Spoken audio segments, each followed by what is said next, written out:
नमस्कार। संतोष की रिपोर्ट में आप सबों का स्वागत है।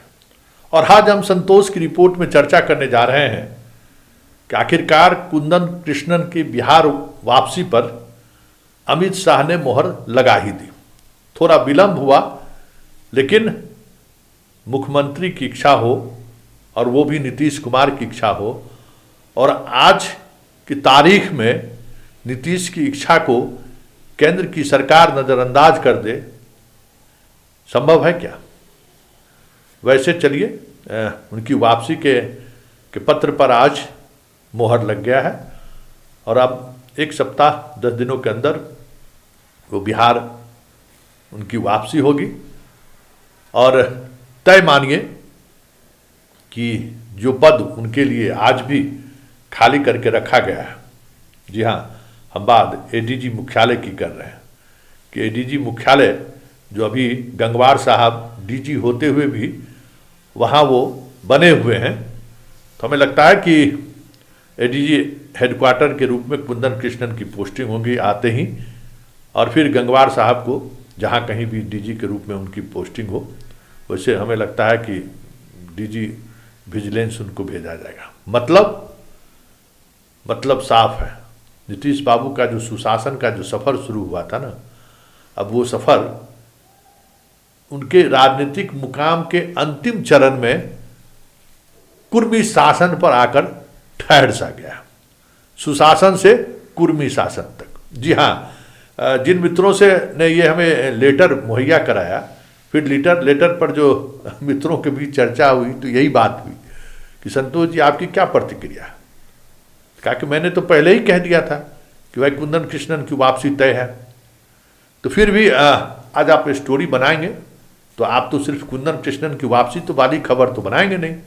कहा कि नहीं, मेरी खबर का हेडलाइन भी वही होगा और खबर का सार भी वही होगा कि वो नीतीश कुमार जो बिहार में सुशासन लाने के लिए एक से एक प्रयोग किए, एक से एक अधिकारियों पर उन्होंने भरोसा किया, सारे मिथ्य को उन्होंने तोड़ा, अपने सुशासन को स्थापित करने के लिए कहिए या फिर सुशासन के सहारे जो एक अलग तरीके की प्रशासनिक पदाधिकारियों के साथ जो एक नैरेटिव होती है उसको साधने के लिए वो सारी चीज़ें तोड़ दी जो बिहार में कभी परंपरा के रूप में चर्चा होता था।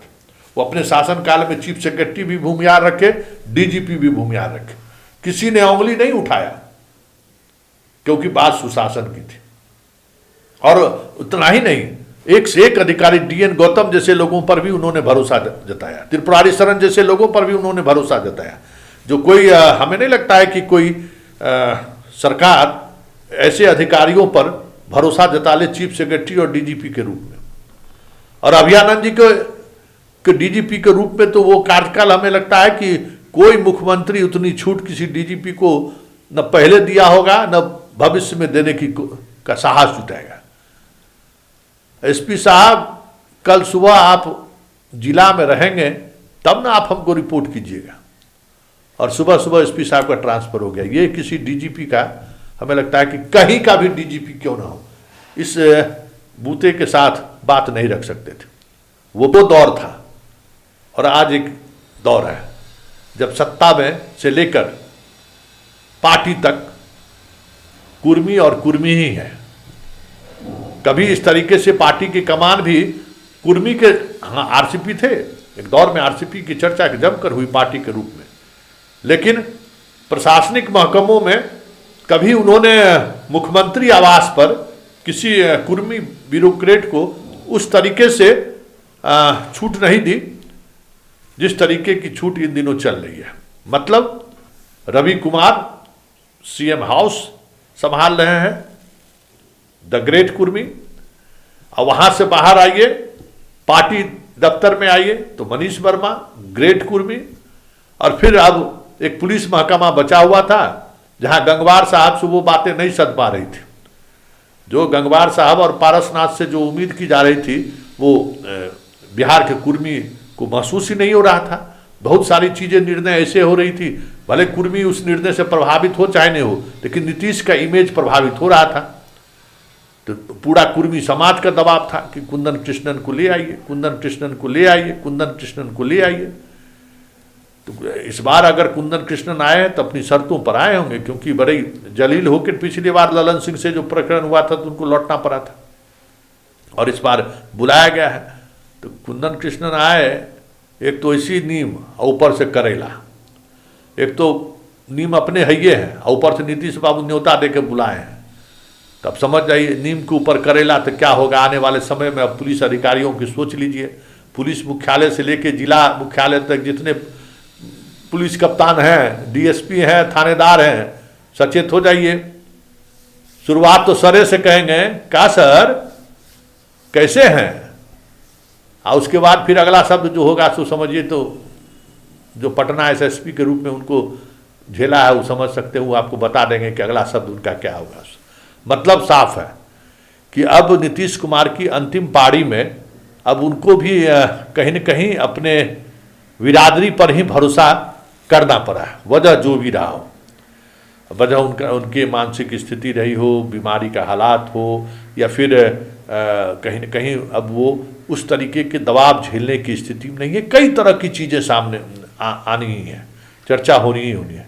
लेकिन बड़ी बात यह है कि इस बदलाव के सहारे नीतीश साधना क्या चाहते हैं, क्योंकि एक बात तो है कि चाहे बीजेपी हो चाहे जदयू हो, दोनों में इस बात को लेकर एक अंडरस्टैंडिंग है। जो बीच के जो बबुआन है ना, मतलब बीच के जो लोग हैं, उसमें ये अंडरस्टैंडिंग है कि 2025 का चुनाव तो लड़ेंगे नीतीश कुमार जी के नेतृत्व में, लेकिन 1-1.5 साल में इनको जो है, इनको कहीं किसी केंद्र के किसी पोस्ट पर दे के बिहार में बिना किसी खून खराबे के, बिना किसी विवाद का सत्ता परिवर्तन हो जाए।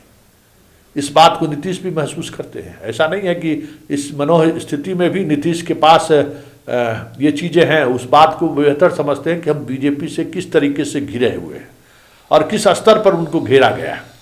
ये सहज वो भी नहीं है, लेकिन परिस्थिति ऐसी है कि असहजता के बावजूद भी अब उनके पास बाएं और दाएं करने का न ताकत बची है, ना वो हुनर बचा है, और ना ही वो समझदारी बची है। समझदारी मतलब उनके तबीयत को लेकर जो चर्चाएं हो रही है, ऐसे में सारे पिलर पर, मतलब एक सरकार चलाने के लिए जो सबसे मजबूत पिलर हो सकता है, उस मजबूत पिलर पर उन्होंने अपने खास लोगों को बिठाकर एक संकेत दे दिया है कि जो लोग जो सोच रहे हैं ना, जो ख्याली पुलाव सोच रहे हैं, जिनके दिमाग में जो चीज़ें चल रही हैं, ये तय मानिए सत्ता और सरकार नीतीश के इशारे पर ही चलेगा। पुलिस महकमे में हाल के दिनों में थोड़ी कह सकते हैं कि पकड़ ढीली हुई थी, बहुत सारी चीज़ें नियंत्रण से बाहर हो रहा था। तो अब हमें लगता है कि कुंदन कृष्णन की वापसी उस गैप को काफ़ी भरेगा, और जो कानून का राज, सुशासन जिसको कहते हैं ना, जो यूएसबी था, भले वो कुर्मी शासन की तरफ बदल गया है, लेकिन हमें लगता है कि वो एजेंडा में नंबर 1 ये बात भी रहेगी कि बिहार के गवर्नेंस में जो चीज़ें एक अलग तरीके से दिखनी शुरू हुई है, वो कहीं न कहीं उसमें बदलाव हो। तो ये अब देखने वाली बात होगी कि तीनों महत्वपूर्ण पदों पर ग्रेट कुर्मी को बैठाया गया है, तो उसका कितना असर पड़ता है, क्योंकि भरोसा तो इसी उद्देश्य से की गई है। पूरे जूनियर मतलब लोअर ब्यूरोक्रेसी से लेके अपर ब्यूरोक्रेसी में जहाँ जो कुर्मी है, वो तो पिछले 2005 से लगातार फील्ड में है ही, उनको कोई परेशानी नहीं है, अपने तरीके से वो चीज़ों को देखते भी हैं। ये भी ये है कि किसी कुर्मी ऑफिसर से हमें नहीं लगता है कि कोई किसी पॉलिटिशियन को या फिर सामाजिक ताना बाना में कोई ज़्यादा तनाव हुआ हो उनकी वजह से। तो ये भी एक चीज़ रही है, लेकिन होता है ना कि समय के साथ चीज़ें बदलती हैं, मानसिकताएं भी बदलती हैं। तो ये जो पिलर है ना, इस तीनों पिलर पर ग्रेट कुर्मी के पदस्थापित होने के बाद बाकी जो कुर्मी है, पटना में तो कुर्मी कुंदन कृष्णन के ज़माने में बड़ा उछल कूद कर रहे थे, तो वो भी एक देखने वाली बात होगी कि जो तीनों पिलर पर जो अब एक अलग तरीके का जो कम्बिनेशन बनेगा, उस कम्बिनेशन का रिजल्ट क्या सामने आता है। वैसे इतना तो तय है कि नीतीश कुमार ने बीजेपी को भी और जदयू को भी यह जता दिया है कि हम अंतिम पाली भी अपने मिजाज में खेलेंगे। मतलब हम अपने तरीके से शासन चलाएंगे, हम अपने तरीके से शासन व्यवस्था को, जो मेरा मिजाज रहा है उस मिजाज में हम समझौता नहीं करेंगे। ये संकेत तो इस ब्यूरोक्रेसी के इस ताना बाना से समझा जरूर जा सकता है।